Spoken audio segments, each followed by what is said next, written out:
What's up, techies? Josh here, and I want to give you my iPad Pro 2017 10.5 Verizon Edition review. Now, that's kind of a mouthful, but this thing is really nice and I've enjoyed using it, and it's a shame I got to send it back. This is a review unit, but I've had it for a few weeks to use the whole time, and it's been a great experience. Like, I really want to get one now, and I'm tempted to get one when I can afford it.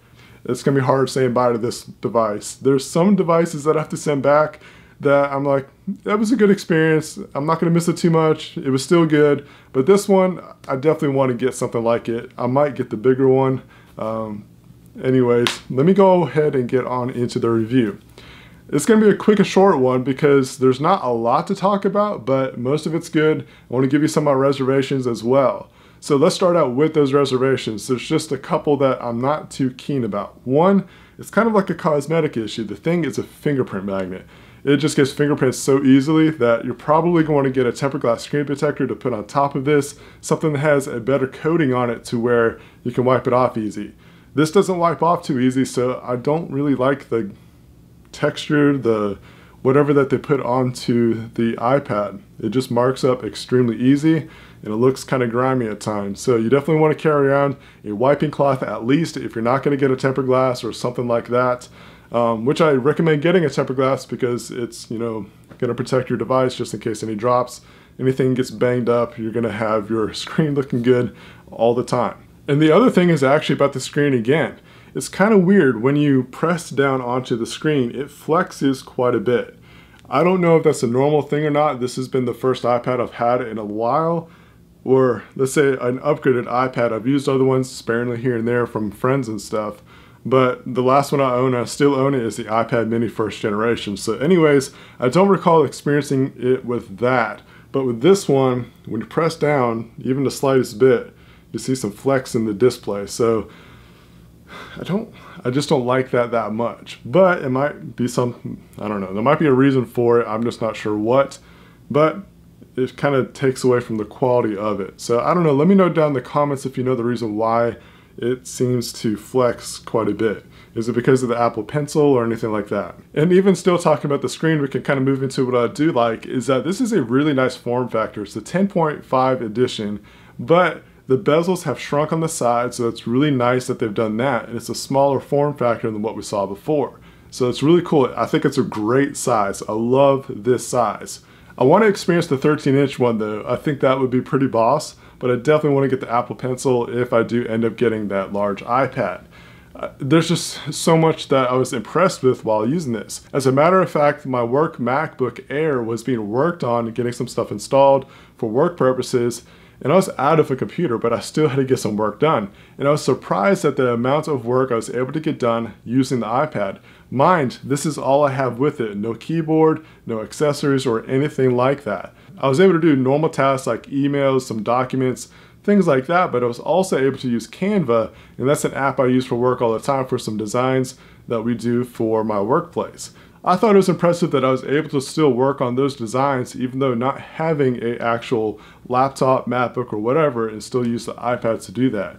I also had to get together a PowerPoint presentation, and I was able to get through all that kind of stuff just using the iPad. So there wasn't too much that I was missing with a laptop and so forth. I think I could have got things done a little bit faster, but the more I used the iPad, the better I got at doing those tasks. So I think even over more time, I'd be able to use and get used to using stuff quicker. I do wish I could have used the Apple Pencil with this because I am an artist, and I think the Apple Pencil is perfect for artists, people that want to draw, design things, and so forth. I haven't done too much drawing since probably high school. I've done some stuff here and there, but I've kind of just gotten into video kind of stuff. So I don't necessarily do artwork like I used to, but I think by using the Apple Pencil, I would get back into it a little bit easier because I'm using technology and I like technology. So that could be something that I might be getting in the near future. Other things to consider is that the performance is just spot on. I did not experience any kind of lag. It flew through apps, tasks, games, everything that I used it for. It was just perfect as far as performance goes. And that goes along with battery life. I normally don't like to get into battery life, but this thing lasts a long time. You can let this thing go on standby and it would last like probably a whole week without hardly losing a charge. It's really impressive how they do that. But as far as like using it all day long, I was able to get through an entire day of work and some when I got home if I wanted to use it then. So battery life, performance, all that kind of stuff is great. The screen looks good, it's easy to type on. There's just not much to complain about. And not to mention, like when you're watching movies, videos, playing games, the stereo sound is really nice as well.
You know, marriage is truly a gift, and a gift with God as the center and guiding you along.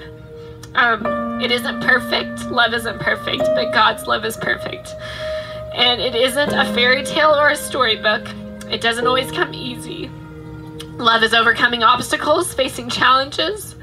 It's communicating when it's hard. It's fighting to be together, holding on and never letting go. It is a short word, but it's easy to spell, but it's difficult to define. It's just a fantastic tablet, and you can't go wrong with getting an iPad. I've not had too much luck with Android tablets, and I love Android smartphones. I can't use an iPhone as my daily driver. I love Android as far as my smartphone goes, but when it comes to tablets and laptops and things like that, I tend to prefer Apple. They just put out a really good product, and the iPad Pro, this 2017 edition, is no exception. If you got the money, I definitely recommend looking into it. If you do get it, I recommend getting a keyboard. It might be a little bit easier for you if you're trying to get done with some typing kind of task and whatnot. Also, definitely get a tempered glass screen protector. Get a case, you want to protect this thing. It's a pretty penny already, so you want to protect that thing. I'll leave some links down below to some recommended cases and tempered glass screen protectors that you might be interested in. I mean, that's about it. Like I said, it's not going to be too intensive because this thing just performed well. I loved using it. I want to get one, and I can't stand that I got to send this back. I wish I could keep it, but I can't. Anyways, I'll leave a link down below in the description so you can get one for yourself. And let me know if you're going to actually get one, or have you gotten one? Are you interested? What other questions do you have? I'll try to answer them down below in the comments as well. Thanks guys for watching the video. I appreciate it. If you enjoyed it, please give it a thumbs up. Subscribe to the channel. Also hit that notification bell so you don't miss any more videos from me. Also, do me a huge favor and share this video with your favorite social networks. And until then, stay techie.